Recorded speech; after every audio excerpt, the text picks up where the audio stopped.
This is Alice Kate Birth. She was baptised on the 23rd of February 1872 in St George's Parish, Bristol. She was one of 10 children and in 1881 lived with her parents and 6 of her siblings in the St Augustine's area of Bristol. She became a domestic servant and here she is in the 1891 census. Alice lost her job and became very despondent, which culminated in her trying to jump out of a window. She was refusing food and on the 15th of November 1894 was admitted to the asylum. On admission, she told them her mother was trying to poison her and she was given a diagnosis of melancholia. Most people, especially young women, recover from melancholia, but Alice did not and was to stay in the asylum until 1932. She was then moved to a nursing home until her death in 1962. The photograph is very emotive. Her look says, "Poor me, I can't cope with life. I need a saviour." The staff at the asylum probably felt they wanted to save her, and initially they may have felt very protective, especially given her size and youth. However, you can also look at this picture and conclude that she is feeling sorry for herself. Perhaps our response to this picture tells us more about the viewer than the subject. Her medical notes suggest the staff were initially very sympathetic, but later became more judgmental. John Burgess suggests quite reasonably that there is, when considering photographs as evidence, an abyss between the moment recorded and the moment of looking. This film examines that abyss in terms of what the photographs of the asylum patients can tell us. We will suggest that initial hopes for this type of photography were ill-founded, but they are valuable evidence of the patient's troubles and their humanity.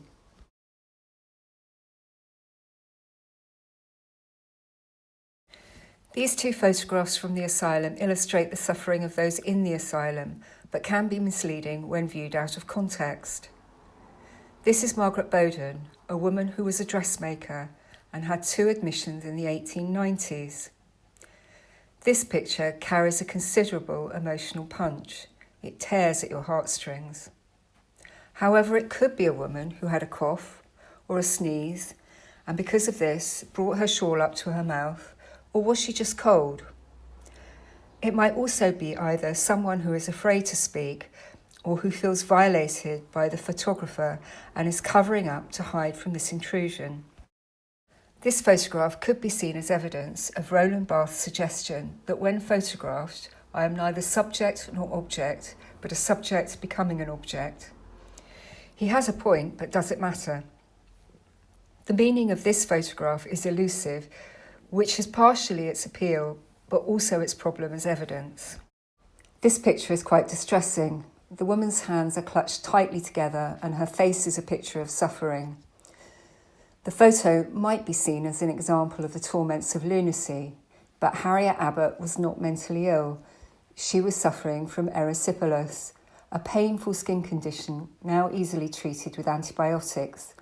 However, in the 19th century, it could be deadly as it spread to the brain and other organs.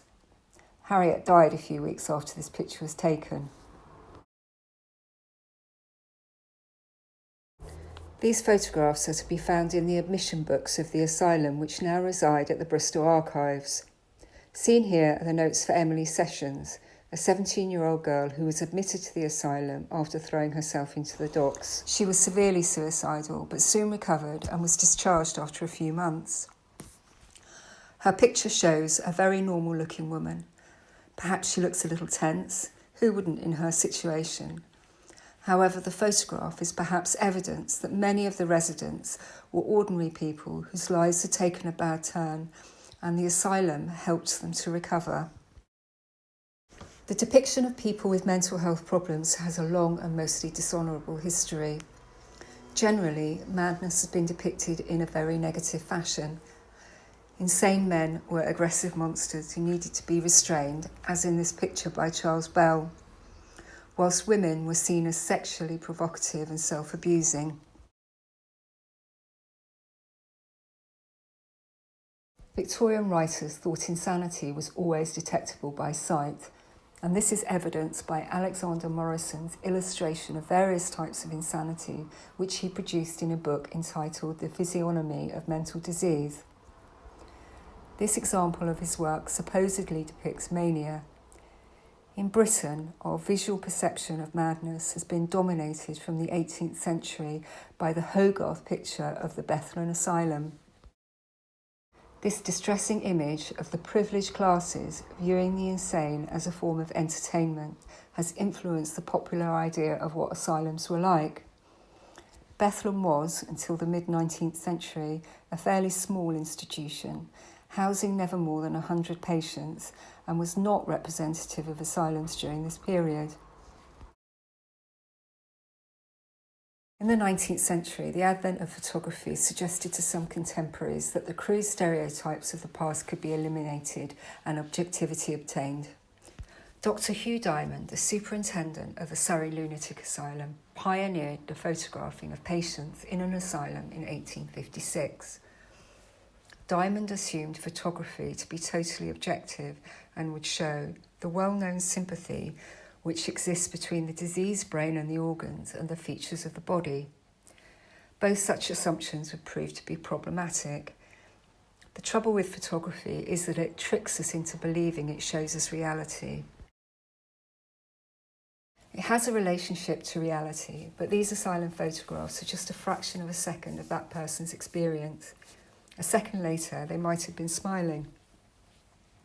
This photograph of the museum is very different from this much moodier second shot taken a few seconds later. Also, the pictures you see are reproductions, and these can be reproduced in different ways. The first picture is roughly what it would look like after years of decay. The second is after it had been photoshopped, and the last one has added contrast.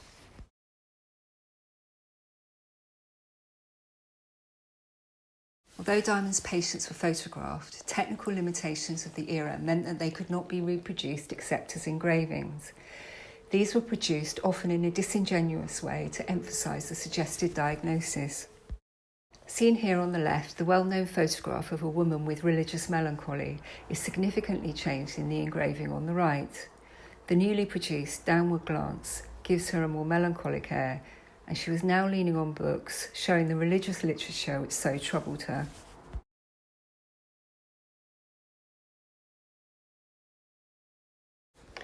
Further evidence of the subjective nature of Diamond's photographs lies in his choice of subjects. In Seated Woman with Bird, Diamond shows us a woman holding a dead bird. The woman looks somewhat eccentric, and the dead bird leads us to believe she is insane. This may have been the case, but they didn't have to show her holding the dead bird. Diamond wanted to show us she was insane and manipulated the image to prove his point. Diamond claimed to be able to diagnose specific maladies from such photographs. This claim will be examined using our images. However, even if his claims are unjustified, it could be due to the very inexact nature of Victorian or perhaps modern diagnosis. Thus, there may be suggestions of certain emotional or psychiatric condition within these pictures, even if they don't correspond to the Victorian diagnosis. The young man in this picture is obviously unhappy, but is he sad or angry? Also, is he sad or angry because he's been sent to the asylum or because of his psychiatric symptoms? His emotion is clear, the cause isn't. Of all the psychiatric conditions, one expects mania to be the most visually obvious. Certainly the picture we saw earlier suggests this. However, people at the asylum who were diagnosed with this condition look somewhat different. The 6 photographs we are showing were chosen randomly from a list of patients with a diagnosis of mania. On viewing them, no diagnostic link is obvious. 2 of the pictures of Grace Atwood Biggs and Charles West do perhaps seem to conform to the stereotype of the manic patient. Grace certainly seems to have quite a fixed stare. She gives the impression that she did not want to be photographed, but this impression is accentuated by the darkness of the print, and she certainly doesn't seem to be elated. Charles West is staring at the sky, which does give the impression he was very distracted, but a second later he might have been facing the camera. Certainly, none of the photographs seem to show signs of elevated mood, one of the key characteristics of mania. 2 of the patients, Annie Button and Christina Pike, actually looked depressed. Annie was said to have had an alcohol problem, so her mania on a mission may have been related to her drinking. The 2 Davises both look very ordinary, and their photograph would not have looked out of place in a Victorian living room.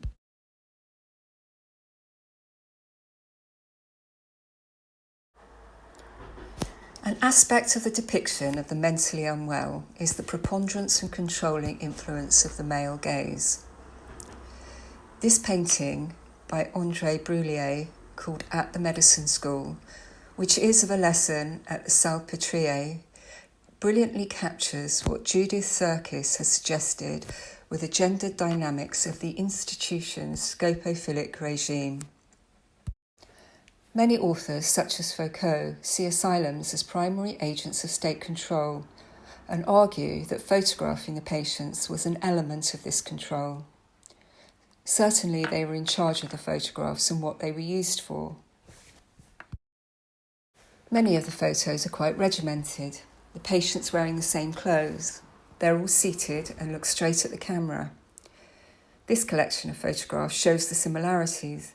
However, a collection of city gents, punks or Apache Indians would all look similar. Also, there are many genres of photography. They have their own rules or conventions, be it Victorian portraiture or 1960s fashion photography, and the asylum photography was just another genre. Some patients were determined to maintain and present their individuality, sometimes by obviously not wanting to be photographed. This lady seems to be desperately trying to get out of the photograph. Her picture shows both an attempt to control and an attempt to subvert it. The asylum was not strict in insisting what patients wore. Most looked similar because the asylum made their own clothes, but some, like this rather jolly-looking woman, insisted on wearing their best bonnet. Lastly, this woman shows her defiance. This is how she wants to look, and the asylum did not stop her.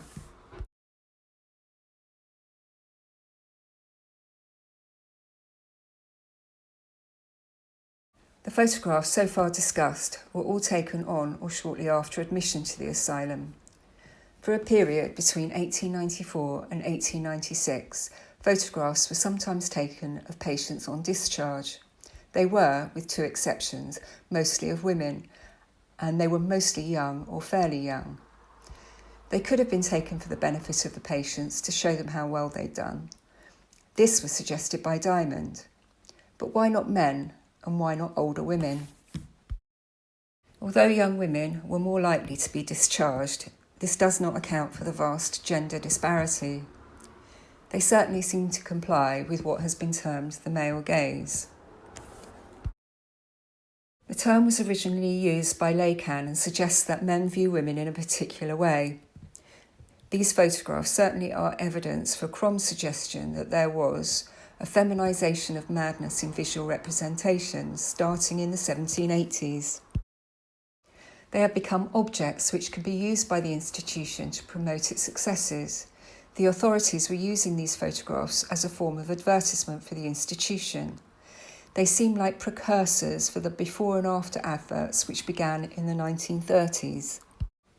The hospital visitors and commissioners would see these photographs, and it was to show them how well the asylum had done to cure the patients of their afflictions. These photographs were different from the others in that they were not for the benefit of the doctors or indeed for the patients, they were for the institution. They were also important in that they show more than one image of the same patient. This gives a sense of how the patient might change and to a certain extent eliminates chance uncharacteristic portraits. Our first example of these photographs is of the woman we encountered earlier, Grace Atwood Biggs. The recovered photograph is different in several ways.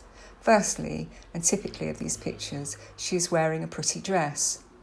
It's difficult to know whether this was at the patient's insistence or the authorities. Perhaps they just suggested that she would want to look nice for her leaving photograph. The second picture also makes one question the interpretation of the first as Grace looking manic. This look is largely because of the dark shadows under her eyes, which emphasise her piercing look. In the second picture, the dark shadows still exist, but are less noticeable because she has her face turned. The next example is of Ada Brooks, and should have been on a brochure for the asylum. Even an opponent of the asylum system would concede that they seem to have helped her. In the first picture, she is thin, her eyes look as if she's not slept for some time, and she looks distraught. In the second picture, she looks well fed and her eyes are brighter. She even looks wealthier as she is wearing a bonnet and a fur-collared coat. There probably was a degree of manipulation of her image, but it cannot be denied that in her case at least, the results were impressive. Most of these pictures were of young women, but Louisa Ann Murray was a 50-year-old widow. Her recovered picture was perhaps included because she looks both calmer, she was diagnosed with mania, and more respectable. In the second, she's wearing a nice coat. She's ready for the bourgeois world. Our last example is Lewis Bullock, a 16-year-old errand boy whose family could not control him. He arrived at the asylum, noisy, restless, kicking and spitting. His speech was unintelligible, and he began to regularly harm himself by hitting his head against a wall, and on one occasion tried to strangle himself. He gradually calmed and was discharged 6 months after admission. In most respects, he looks no different in his discharge photograph. He's wearing the same coat, and his facial expression doesn't seem to have changed. What is different is that in the first photograph there's a hand on his shoulder, probably to ensure he stayed still. In the later photograph, no hand is needed. The message is clear. We have controlled him, and now he can be sent back to his parents.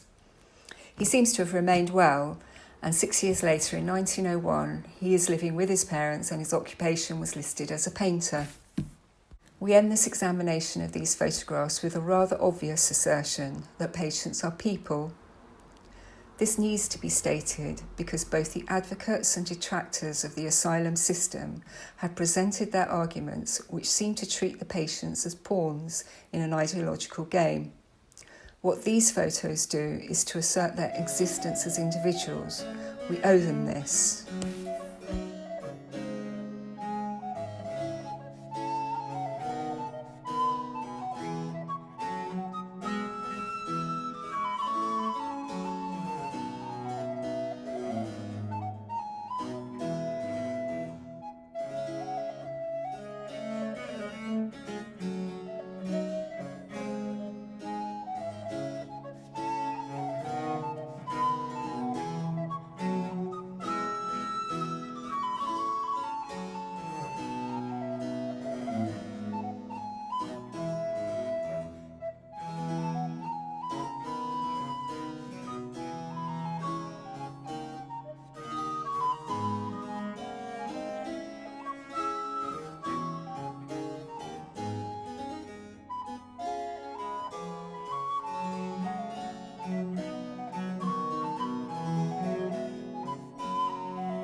you.